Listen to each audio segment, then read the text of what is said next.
Hello and welcome. I am Vinaya Deshpande and you're watching CNN News 18. Now let's begin the bulletin with some breaking news. Taliban bans women's education. Now the Taliban has officially announced the suspension of women's education in Afghanistan. Taliban has announced the closure of universities for women in Afghanistan. This is according to a letter by the Taliban's higher education minister. The letter states that all universities will remain closed for women until further notice. Top sources in Taliban told CNN News 18 that this ban is temporary and they will come back with new curriculum soon. Protest has started in Kabul last evening after this announcement. Earlier, Taliban had banned secondary education also. Now, to give us more details on this, I am being joined live by my colleague Abhishek Jha. Abhishek, further gags on women's freedom?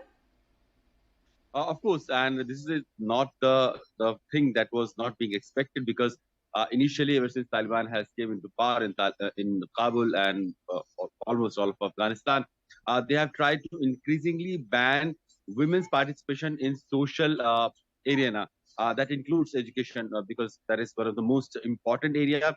Initially, they barred women from going to colleges. Then they separated, uh, boys students from girls students.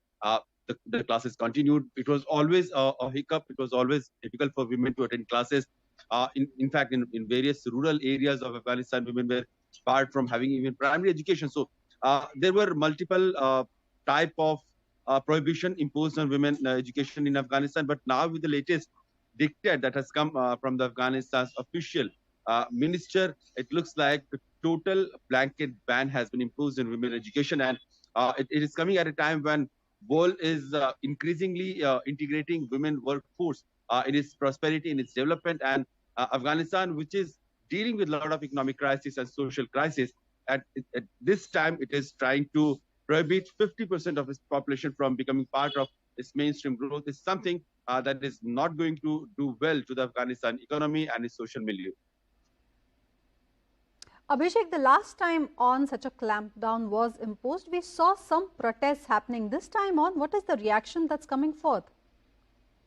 So there has always been protests. In fact, we have seen how women, like even in small groups, they tried to come on streets and protest to Afghanistan. They stood guard to colleges and students and schools. They tried to protect their rights, even in the thrashing, in the face of thrashing and beating from Afghan soldiers and their recruits. But I, it looks like that now Afghanistan, when they have total control of the territory, and they have started imposing their brutal and ruthless ruling.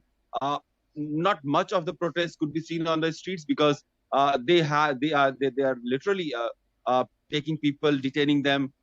People are disappearing because of protest and the rights that they demand from the Afghan's current government, that is Taliban rulers. So maybe not that much of protest, but yeah, internationally it has invited a lot of condemnation, including from United Nations and including USA. So, like, while international agencies and countries would continue to work towards humanitarian aid and assistance to the people of Afghanistan, women and girls of Afghanistan, education is something that the government and the local authorities in Afghanistan will have to ensure. And if they try to bring a law where women are not allowed to attend schools, then probably not much can be done by the international agencies or outside forces in Afghanistan. Well, this indeed is grave situation emerging in India's neighborhood. Abhishek, if I may